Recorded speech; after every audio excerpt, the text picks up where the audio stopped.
നമ്മോടൊപ്പം ആയിരിക്കുന്നത് ഈശോയുടെ ആ തിരു ചങ്കില് ഈശോ സൂക്ഷിച്ച് കൊണ്ടുനടക്കുന്ന ഈ കാലഘട്ടത്തെ പാറ എന്ന് ഈശോ വിശേഷിപ്പിക്കുന്നുണ്ട് എന്ന് നമുക്ക് ഊഹിക്കാം. ആ രീതിയിൽ ഈശോയെ പ്രീതിപ്പെടുത്താൻ, ഈശോയെ മഹത്വപ്പെടുത്താൻ, ഈശോയെ സ്നേഹിച്ചുകൊണ്ട് ഓടി നടക്കുന്ന, അല്പം പോലും സമയം പാഴാക്കാതെ 2000 കൊല്ലം മുമ്പ് പത്രോസ്ലീഹ ഓടി നടന്നതുപോലെ തന്നെ ഈശോയെ പ്രതിയുള്ള സ്നേഹത്താൽ ആത്മാക്കളുടെ രക്ഷയ്ക്ക് വേണ്ടി, കുടുംബങ്ങളുടെ രക്ഷയ്ക്ക് വേണ്ടി, തിന്മയിൽ നിന്ന് ദൈവമക്കളെ മോചിപ്പിക്കുന്നതിന് വേണ്ടി, ദൈവവചനം ആവുന്നത്ര പ്രചരിപ്പിക്കുന്നതിന് വേണ്ടി അഹോരാത്രം പ്രയത്നിക്കുന്ന, അല്പം പോലും സമയം പാഴാക്കാതെ, വ്യർത്ഥമായ വാക്കുകൾക്കോ വ്യർത്ഥമായ ചിന്തയ്ക്കോ സമയം ചെലവഴിക്കാതെ പൂർണ്ണമായിട്ടും ദൈവരാജ്യ പ്രവർത്തനങ്ങൾക്ക് വേണ്ടി സമയം മാറ്റിവെച്ച പ്രവർത്തിച്ചുകൊണ്ടിരിക്കുന്ന നമ്മുടെ പ്രിയപ്പെട്ട പീറ്റർ അച്ഛനെ തന്നെയാണ് ദൈവം ഇന്ന് നമുക്ക് ഒരുക്കിയിരിക്കുന്നത്. നമുക്കറിയാലോ, ഈ വലിയ ശുശ്രൂഷ തന്നെ പ്രിയപ്പെട്ട പീറ്റർ അച്ഛനിലൂടെ കർത്താവ് രൂപപ്പെടുത്തിയതാണ്. പ്രിയമുള്ളവരെ, കത്തോലിക്ക സഭയുടെ മതബോധന ഗ്രന്ഥത്തിലെ 2653 ഖണ്ഡികയില് പറയുന്നൊരു കാര്യം ആണ് ഇന്ന് നിങ്ങളുമായിട്ട് പങ്കുവയ്ക്കാനായിട്ട് ആഗ്രഹിക്കുക. തിരുവചന പാരായണം ദൈവവും മനുഷ്യനും തമ്മിലുള്ള സംഭാഷണമാകുന്നതിന് വായന പ്രാർത്ഥനാപൂർവം ആയിരിക്കണം. ഒന്നുകൂടെ ആവർത്തിക്കാം. തിരുവചന പാരായണം ദൈവവും മനുഷ്യനും തമ്മിലുള്ള സംഭാഷണമാകുന്നതിന് വായന പ്രാർത്ഥനാപൂർവം ആയിരിക്കണം. ദൈവവചന വായന പ്രാർത്ഥനയാണ് എന്ന ഈ വാക്ക് നമ്മൾ ഓർമ്മപ്പെടുത്തുകയാണ്. പ്രാർത്ഥന എന്നാൽ നമ്മുടെ ആദ്യം മുതലേ പുരാതന കാലം തുടങ്ങിയുള്ള ചില സങ്കല്പങ്ങളുണ്ട്. അത് കുറച്ച് പഠിച്ചു വെച്ച പ്രാർത്ഥനകള് കാണാപ്പാടം ഉരുവിടുക എന്നുള്ളതാണ് നമ്മുടെ പൂർവികരൊക്കെ ചെയ്തുകൊണ്ടിരുന്നത്. ആ ഒരു സങ്കല്പം തന്നെയാണ് നമ്മളെപ്പോഴും തുടർന്നുകൊണ്ടിരിക്കുക. പക്ഷെ പ്രാർത്ഥന അതാണോ എന്ന് ചോദിച്ചാല് പ്രശ്നമുണ്ട്. അതും ഉണ്ട്, അത് നിഷേധിക്കാൻ പറ്റില്ല. പക്ഷെ അത് മാത്രമാണോ പ്രാർത്ഥന? വേറെ ചിലരുടെ ധാരണ കുറെ അപേക്ഷകളുടെ സമർപ്പണമാണ്, യാചനകളുടെ സമർപ്പിക്കലാണ്, ഒരു ഭിക്ഷാന്തേഹിയെ പോലെ ദൈവത്തിനാണ് പ്രാർത്ഥന എന്നാണ് വിചാരിക്കുന്നത്. അതും യാചനകൾ സമർപ്പണം പ്രാർത്ഥനയുടെ ഭാഗം തന്നെയാണ്. പക്ഷെ അത് പൂർണ്ണമാകുന്നില്ല. കുറച്ച് ഭക്താനുഷ്ഠാനങ്ങള് ചെയ്തു കൂട്ടുക, ചട്ടവട്ടങ്ങൾക്കുള്ളിൽ നിന്നുകൊണ്ട് ചെയ്യുക എന്നൊരു സങ്കല്പമുണ്ട്. അതിലെ മാത്രം കേന്ദ്രീകരിച്ചു പോവുക, ആ അനുഷ്ഠാനങ്ങളുടെ ക്രമങ്ങൾ തെറ്റിയാല് പ്രാർത്ഥന തെറ്റിയ എന്നുള്ളതാണ്. അപ്പൊ അങ്ങനെ ആ അനുഷ്ഠാനത്തിൽ മാത്രം ശ്രദ്ധിച്ചു പോകുന്ന പ്രാർത്ഥനാ ശൈലിക്കാരുണ്ട്. അതും പൂർണ്ണമായൊരു പ്രാർത്ഥനയാകുന്നുണ്ടോ? തീർച്ചയായിട്ടും അത് വേണം, വേണ്ടെന്നല്ല. പക്ഷെ അതും പൂർണ്ണമായിട്ട് ഒരു പ്രാർത്ഥനയാകുന്നില്ല. അതുപോലെ തന്നെ ക്രമാനുഗതമായിട്ട് ചൊല്ലുക, ഒന്നിന് ശേഷം അടുത്തത് ഇത്ര പ്രാർത്ഥനകള്, അതിനുശേഷം ഇത്ര പ്രാർത്ഥന എന്നിങ്ങനെയുള്ള ക്രമങ്ങള് പാലിക്കുക, അതും വേണം, വേണ്ടെന്നല്ല. പിന്നെ മുട്ടുമേൽ നിൽക്കണം, അല്ലെങ്കിൽ കൈകൂപ്പി നിൽക്കണം, കൈ വിരിച്ചു നിൽക്കണം. അങ്ങനെ ചില ആചാരങ്ങളിൽ കേന്ദ്രീകരിച്ച് പ്രാർത്ഥനയെ തളച്ചിടാറുണ്ട്. അതും വേണം, വേണ്ടെന്നല്ല. പക്ഷെ അതിൽ തളയ്ക്കപ്പെടേണ്ടതല്ല പ്രാർത്ഥന. ശൂന്യതയിലേക്ക് ഉള്ള ഉച്ചാരണമായിട്ടാണ്. നമുക്ക് ദൃശ്യനല്ലാത്ത ഒരു ശക്തിയിലേക്ക് ഉള്ള നമ്മുടെ കുറെ വാചക കസർത്താണ് പ്രാർത്ഥന എന്ന് ഉള്ള ചിന്തകളുണ്ട്. അതുമൊക്കെയാണ്. പക്ഷെ അത് മാത്രമല്ല. പ്രാർത്ഥനയെ കുറിച്ച് ആധുനിക ശാസ്ത്രം നമ്മുടെ മുമ്പിൽ അവതരിപ്പിക്കുന്നത് ഇപ്പോഴേ നേരത്തെ വായിച്ച കത്തോലിക്ക സഭയുടെ മതബോധന ഗ്രന്ഥത്തിലെ ഔദ്യോഗിക പഠനമനുസരിച്ചും മാർപ്പാപ്പ ഫ്രാൻസിസ് മാർപ്പാപ്പ പ്രത്യേകം ഊന്നിപ്പറയുന്ന നിർദ്ദേശങ്ങൾ അനുസരിച്ചുമൊക്കെ പ്രാർത്ഥന എന്ന് പറയുന്നത് ആത്യന്തികമായി ദൈവവും മനുഷ്യനും തമ്മിലുള്ള സംഭാഷണമാണ്. ദൈവവും മനുഷ്യനും തമ്മിലുള്ള സംഭാഷണമാണ് പ്രാർത്ഥനയെങ്കിൽ ആ സംഭാഷണത്തിന് ചില പ്രത്യേകതകളുണ്ട്. ഉദാത്തമായ സംഭാഷണത്തിന് കുറെ പ്രത്യേകതകളുണ്ട്. അതേ പ്രത്യേകതകളൊക്കെ തന്നെയും ഈ ദൈവവും മനുഷ്യനുമായുള്ള പ്രാർത്ഥനയുടെ സംഭാഷണത്തിനും ഉണ്ടാകണം എന്നുള്ളത് തന്നെയാണ് നമ്മൾ താത്വികമായി മനസ്സിലാക്കപ്പെടേണ്ടത്. ഒന്നാമത്തെ കാര്യം, ഉദാത്തമായ ഒരു സംഭാഷണത്തില് സാന്നിധ്യം ഉണ്ടാകണം എന്നുള്ളത്. ആരൊക്കെയാണോ സംഭാഷണത്തിൽ ഏർപ്പെട്ടിരിക്കുന്നത് അവരുടെ സാന്നിധ്യം ഉണ്ടാകണം. പ്രാർത്ഥനയിൽ തീർച്ചയായിട്ടും പ്രാർത്ഥിക്കുന്ന വ്യക്തിയും ദൈവവും സന്നിഹിതരാകണം. ആ സാന്നിധ്യത്തിന്റെ സ്മരണ ഉണ്ടാകണം. അപ്പോൾ സാന്നിധ്യം വളരെ പ്രധാനപ്പെട്ടതാണ്. മറ്റൊരു പ്രത്യേകത, ശബ്ദം ഉണ്ടാകണം. ശബ്ദം ഉണ്ടായാല് ആണ്, അല്ലെങ്കിൽ ഭാഷ കൈമാറിയാലാണ്. ശബ്ദം എല്ലാവർക്കും ഉണ്ടാകില്ല. ഇപ്പൊ ചിലർ ആംഗ്യങ്ങളിലൂടെ സംസാരിക്കുന്നവരുണ്ട്. ഏതായാലും ഈ ആശയത്തിന്റെ വിനിമയം ഉണ്ടാകണം എന്നുള്ളതാണ്. അതായത് എന്നിലുള്ളത് അവതരിപ്പിക്കാനായിട്ട് അതിന് ചില കാണാനോ കേൾക്കാനോ പറ്റുന്ന ചില ദൃശ്യമായ അടയാളങ്ങൾ ഉണ്ടാകണം എന്നുള്ളതാണ്. 3, സംഭാഷണവും കേൾവിയും ഉണ്ടാകണം. നമ്മൾ ഉച്ചരിക്കണം, മറ്റേയാള് പറയുന്നത് കേൾക്കുകയും വേണം. അപ്പോൾ അതും ഉണ്ടാകണം. മറ്റൊന്ന്, 4-മത്തേത് തുറവി ഉണ്ടാകണം എന്നുള്ളത്. ഈ തുറവി എന്ന് പറയുന്നത് എനിക്ക് പറയാനായിട്ടുള്ള ചില സാഹചര്യങ്ങളും മറ്റേയാള് പറയുന്നത് കേൾക്കാനും അംഗീകരിക്കാനും ഒക്കെയുള്ള മനോഭാവം. അപ്പൊ പറയുന്നത് ആത്മാർത്ഥതയോടെയും കേൾക്കുന്നത് ആത്മാർത്ഥതയോടെയും ആകുമ്പോഴാണ് തുറവി ഉണ്ടാകുക. മറ്റൊന്ന്, ഭയം ഉണ്ടാകരുത് എന്നുള്ളത്. ഒരു സംഭാഷണത്തില് ഭയമുണ്ടെങ്കിൽ ആ സംഭാഷണം ഉദാത്തമാകില്ല.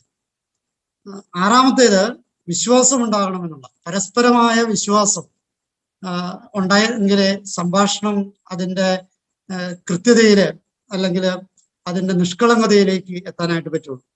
അതുപോലെ തന്നെ ഒരു സംഭാഷണത്തില് ശ്രദ്ധയുണ്ടാകും. അപ്പോൾ ഉദാത്തമായ പ്രാർത്ഥനയിലെ ഈ 7 പ്രത്യേകതകൾ ഉണ്ടാകണം. അങ്ങനെയെങ്കിൽ ബൈബിൾ വായനയിലും ഈ 7 പ്രത്യേകതകൾ ഉണ്ടാകണം.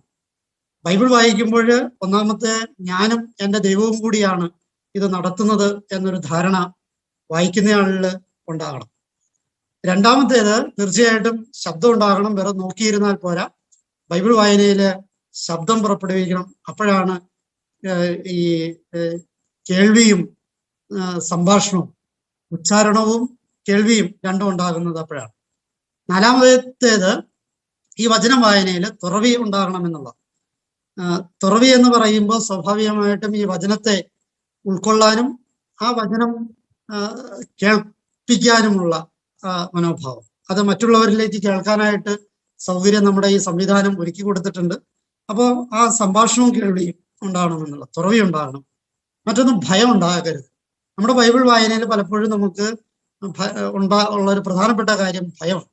ഈ ഭയമാണ് പലപ്പോഴും നമ്മുടെ ബൈബിൾ വായനയിലെ അർത്ഥങ്ങൾ മനസ്സിലാക്കാൻ നമ്മളെ പ്രേരിപ്പിക്കാത്തതും അതുപോലെ തന്നെ തെറ്റുവരുത്തുന്നതും തപ്പിത്തടയുന്നതും ഒക്കെ അതിൻ്റെ ആ ഒരു ഭയം, ഞാൻ വായിച്ചാൽ തെറ്റുവരുമോ എന്നുള്ള ഭയമാണ്. ആ ഭയത്തെ പാടെ മാറ്റി നിർത്തി ഇത് ആണ് തുറവിയോടുകൂടി വായിച്ചു കഴിഞ്ഞാൽ ആ വായന ഉദാത്തമാകും, സംഭാഷണം ഉദാത്തമാകും, അത് പ്രാർത്ഥനയാകും. അതുപോലെ തന്നെ വിശ്വാസം ഉണ്ടാകണം. ഇത് ദൈവത്തിന്റെ വാക്കാണ് ഞാൻ വായിക്കുന്നത് എന്ന് പറയുമ്പോൾ ആ വാക്ക് ദൈവത്തിന്റെ വാക്കാണെന്നുള്ള വിശ്വാസം ഉണ്ടാകണം.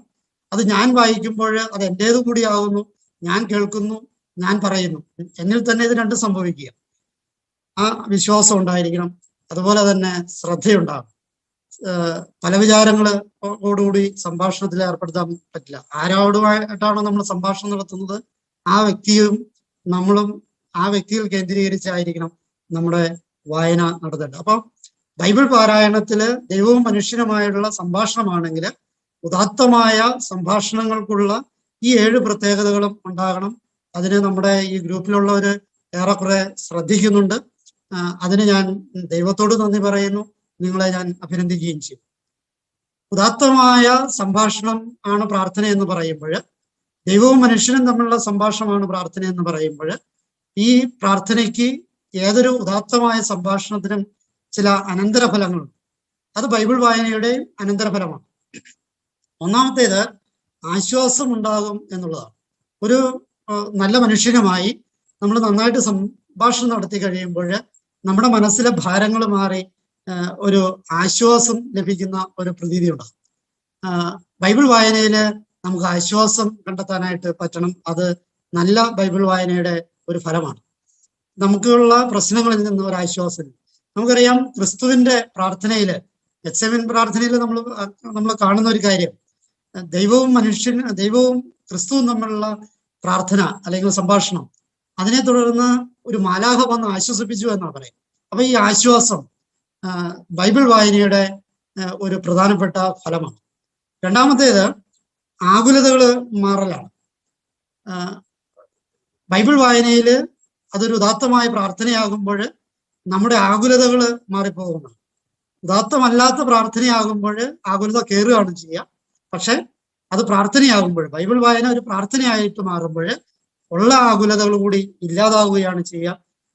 അതുകൊണ്ടാണ് ക്രിസ്തുവിന്റെ പ്രാർത്ഥനയിൽ ഈ കാസ എന്നിൽ നിന്ന് അകന്നു പോകട്ടെ എന്ന് പറഞ്ഞ അതേ ഭാഷയിൽ ക്രിസ്തു അത് സ്വീകരിക്കാനായിട്ട് തയ്യാറാകുക. ഈ ആകുലത പോയി എന്നാണ് എൻ്റെ അർത്ഥം. മൂന്നാമത്തെ ഒരു ഫലം എന്നുള്ളത് പ്രശ്നങ്ങൾക്ക് ഉത്തരം കണ്ടെത്തലാണ് പ്രാർത്ഥന എന്നുള്ളത്. ബൈബിൾ വായനയിൽ നമ്മുടെ ജീവിതത്തിന്റെ പ്രശ്നങ്ങൾക്ക് ഉത്തരം കണ്ടെത്താനായിട്ട് പറ്റുമെന്ന് നമ്മൾ ബൈബിള് ശ്രദ്ധാപൂർവം വായിക്കുമ്പോൾ യേശുവിനെ പിടികൂടാനായിട്ട് ഒരു ശ്രമം നടത്തുകയാണ്. ആ ശ്രമം നടത്തി കഴിഞ്ഞപ്പോൾ അന്നത്തെ ദിവസം ഈശോ ചെയ്തത് രാത്രി മുഴുവൻ മലയിൽ ചെലവഴിക്കുക. മലയിൽ ചെലവഴിച്ചതിന് ശേഷം താഴേക്ക് ഇറങ്ങി വന്നിട്ടാണ് അവൻ ശിഷ്യന്മാരെ തെരഞ്ഞെടുത്തതായിട്ട് നമ്മൾ ബൈബിൾ വായിക്കും. അതിന്റെ അർത്ഥം എന്താ? യേശുവിന്റെ പ്രാർത്ഥനയിൽ തന്റെ പ്രശ്നങ്ങളെ അർപ്പിച്ചു കഴിഞ്ഞപ്പോൾ അതിനുള്ള ഉത്തരം കിട്ടി. ആ ഉത്തരമാണ് നീ തുടങ്ങി ഒറ്റയ്ക്ക് പോകണ്ട, നിന്റെ കൂടെ ശിഷ്യന്മാരുണ്ടാകണം എന്നുള്ളത്. അപ്പോൾ നമ്മുടെ ബൈബിൾ വായനയിൽ നമ്മുടെ പ്രശ്നങ്ങൾക്ക് ഉത്തരമുണ്ടാകും, ഉത്തരം കിട്ടും. അതാണ് ഉദാത്തമായ ബൈബിൾ വായനയുടെ മൂന്നാമത്തെ ഫലം. നാലാമത്തെ ഒരു ബൈബിൾ വായനയുടെ ഫലം എന്ന് പറയുന്നത് ഹൃദയത്തിൽ ജ്വലനമുണ്ടാകുമെന്നുള്ളത്. ഏതൊരു പ്രാർത്ഥനയിലും ഹൃദയത്തിൽ ജ്വലനമുണ്ടാകും. ഉദാത്തമായ സംഭാഷണങ്ങളിൽ നമുക്ക് പ്രിയപ്പെട്ടവര് അല്ലെങ്കിൽ നന്നായിട്ട് സംസാരിക്കുന്നവര് ശരിയായ സംഭാഷണത്തിൽ ഏർപ്പെടുമ്പോൾ ഈ ജ്വലനം സംഭവിക്കും. അതേസമയം ചിലര് സംസാരിക്കാൻ വരുമ്പോൾ ഒന്നുകിൽ നമ്മൾ ഒഴിഞ്ഞു മാറും, അല്ലെങ്കിൽ അവരെ എങ്ങനെയും ഒഴിച്ചു വിടാനായിട്ടുള്ള സംവിധാനം ചെയ്യും. എന്നാൽ ഉദാത്തമായ പ്രാർത്ഥനയിൽ ഈ ഹൃദയത്തില് ജ്വലനമുണ്ടാകും. തീർച്ചയായിട്ടും ബൈബിൾ വായനയിൽ ഈ ജ്വലനമുണ്ടാകും. അതാണ് എമ്മാവുസിലേക്ക് പോയ ശിഷ്യന്മാർ അനുഭവിച്ചത്. അവൻ വചനം വ്യാഖ്യാനിച്ചപ്പോൾ നമ്മുടെ ഹൃദയം ജ്വലിച്ചിരുന്നില്ലേ എന്ന് അവരുടെ അനുഭവമായിട്ട് ആ രണ്ട് ശിഷ്യന്മാരെ പങ്കുവെക്കുന്നതിന്റെ പൊരുളതാണ്.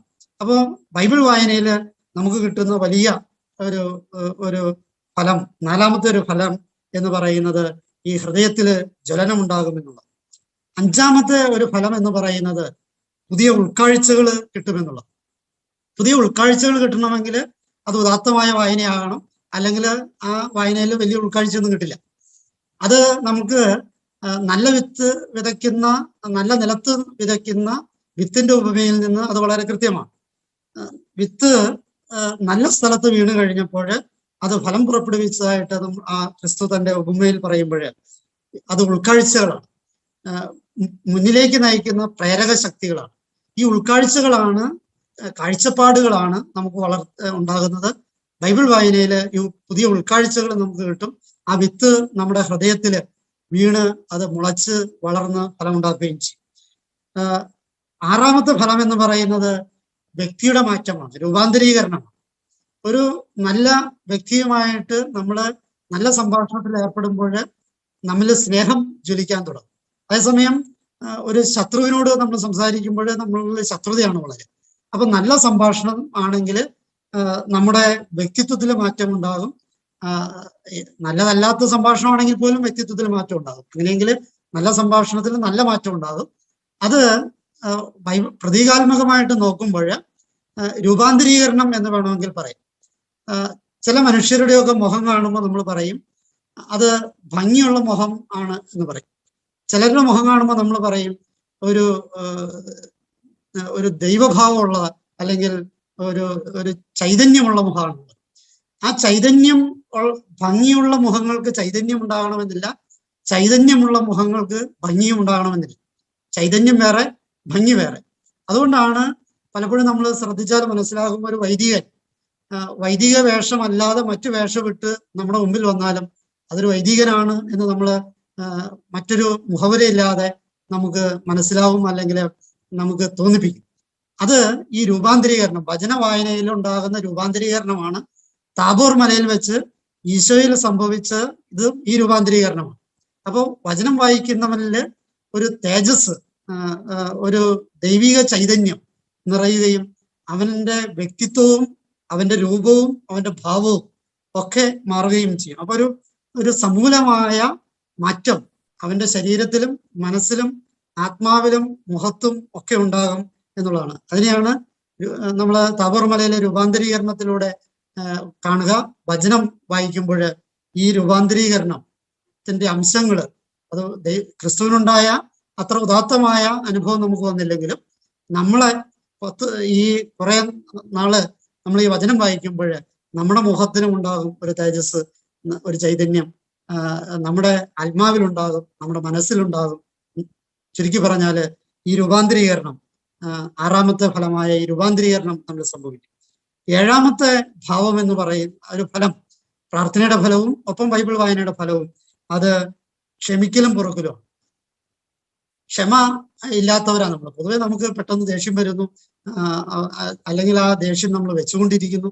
ബൈബിൾ വായനയില്, നിരന്തരമായ ബൈബിൾ വായനയില്, അത് പ്രാർത്ഥനയുടെ ബൈബിൾ വായനയാകുമ്പോൾ നമുക്കുണ്ടാകുന്ന ഒരു ഫലം എന്ന് പറയുന്നത് പലരോടും ക്ഷമിക്കാനും പൊറുക്കാനും ഒക്കെ പറ്റാത്തത് ക്ഷമിക്കാനും പൊറുക്കാനും മറക്കാനും ഒക്കെ സാധിക്കും.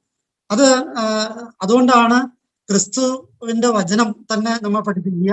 നിങ്ങൾ പ്രാർത്ഥിക്കുമ്പോൾ പ്രകാരം പ്രാർത്ഥിക്കുവിൻ എന്ന് പറഞ്ഞുകൊണ്ട് പഠിപ്പിച്ച പ്രാർത്ഥനയിൽ നമ്മൾ പറയുന്നത് അത് തന്നെയാണല്ലോ. അപ്പൊ ബൈബിൾ വായനയുടെ പൊരുള് അത് തന്നെയാണ്. നമ്മൾ ക്ഷമിച്ചതുപോലെ നമ്മളോടും ക്ഷമിക്കണമെന്ന്. അപ്പൊ ഈ പരസ്പരമുള്ള ക്ഷമ ഒരു ഉദാത്തമായ സംഭാഷണത്തിന്റെ ലക്ഷണമാണ്. രണ്ടുപേര് തമ്മിൽ വഴക്കുണ്ടായി കഴിഞ്ഞാൽ രമ്യതയിലെത്താനായിട്ടുള്ള ഏറ്റവും നല്ല മാർഗം നല്ല സംഭാഷണം ഉണ്ടാകുക എന്നുള്ളത് തന്നെ.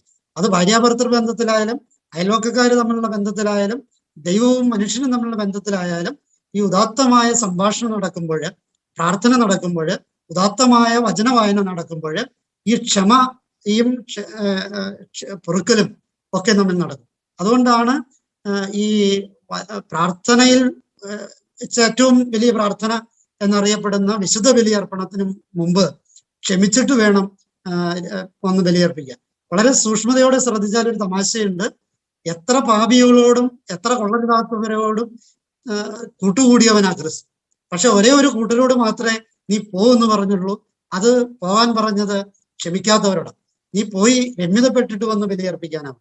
അപ്പോ ഈ ഉദാത്തമായ പ്രാർത്ഥനയിൽ സംഭവിക്കുന്ന ഒരു കാര്യം, ഈ ദൈവവും മനുഷ്യനുമായുള്ള സംഭാഷണ മധ്യേ സംഭവിക്കുന്ന ഒരു ഉദാത്തമായ കാര്യം, വചന വായനയിൽ സംഭവിക്കുന്ന ഒരു കാര്യം, ഏഴാമത്തെ ഫലം എന്ന് പറയുന്നത് ക്ഷമിക്കലാണ്. അത് തന്നെയാണ് ക്രിസ്തുവിന്റെ ബലിയർപ്പണത്തില്, ക്രിസ്തുവിന്റെ ചങ്കിക്കൊള്ളുന്ന അവസാനത്തെ 7 വചനങ്ങളില് ഈ ക്ഷമയുടെ വാക്ക് പുറത്തേക്ക് വന്നു. അപ്പൊ വചന വായനയിലൂടെ ക്ഷമിക്കാൻ പറ്റാത്തതും പൊറുക്കാൻ പറ്റാത്തതും ഒക്കെ നമ്മള് ഇല്ലാതാകും എന്നുള്ളതാണ്. അപ്പൊ ഈ 7 പ്രത്യേകതകളും 7 ഫലങ്ങളും നമ്മുടെ ഈ വചന വായനയിൽ ഉണ്ടാകട്ടെ എന്നാണ് എൻ്റെ ആശംസ. അതാണ് എനിക്ക് നിങ്ങളോട് പറയാനുള്ള പ്രാർത്ഥനയും. ഒരു നിമിഷം നമുക്ക് പ്രാർത്ഥിക്കാം. സ്നേഹപിതാവായ ദൈവമേ, ഞങ്ങളുടെ വചന വായനയെ തിരുസന്നിധിയിലേക്ക് സമർപ്പിക്കുന്നു. ഈ വചന വായന ഞങ്ങളുടെ ഒരു അനുഷ്ഠാനമാക്കി മാറ്റാതെ, ഒരു നിയോഗശുദ്ധിയോടുകൂടി ചെയ്യുന്ന ഒരു കർമ്മമാകാതെ, ഒരു ഒരു വിനോദമാകാതെ, ഒരു കടമയാകാതെ അതൊരു പ്രാർത്ഥനയാക്കി മാറ്റണമേ എന്ന് ഞങ്ങൾ പ്രാർത്ഥിക്കുന്നു. ഇത് ഞങ്ങളുടെ ഒരു പ്രാർത്ഥനയാക്കണം. ഞാനും അങ്ങും തമ്മിലുള്ള സംഭാഷണം, ഞാനും എൻ്റെ ദൈവവുമായുള്ള സംഭാഷണം